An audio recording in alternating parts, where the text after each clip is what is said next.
আজকে আমি শেয়ার করব আপনাদের মাঝে যে আমি আজকে সারাদিনে কী কাজ করেছি এবং কী রান্না করেছি, কী খেয়েছি। আমি আজকে 3 কেজি রুই মাছ কিনে এনেছি। 2টা মাছ 3 কেজি হয়েছে। তাই আমি মাছগুলাকে ধুয়ে ফ্রিজে রেখে দিয়ে আমি কিছু মাছ ভুনা করব। এজন্য আমি মাছগুলাকে ভেজে নিচ্ছি।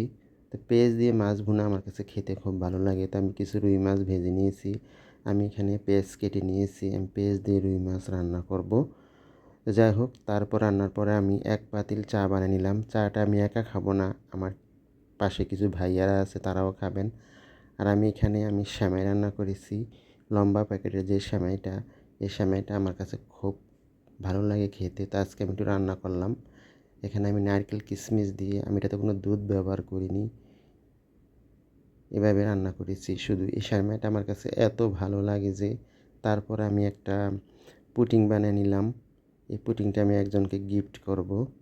তাই আমি এখানে 1 লিটার দুধ এবং 8টা ডিম দিয়ে আমি পুডিংটা বানিয়ে নিয়েছি। পুডিংটা কেমন হয়েছে আর আমার আজকের ভিডিওটা কেমন হয়েছে, যদি ভালো হয়ে থাকে তাহলে অবশ্যই লাইক, শেয়ার, কমেন্ট করবেন। ভালোবাসা দিলে ভালোবাসা পাওয়া যায়। ভালোবাসা ও বিরাম। ধন্যবাদ সবাইকে।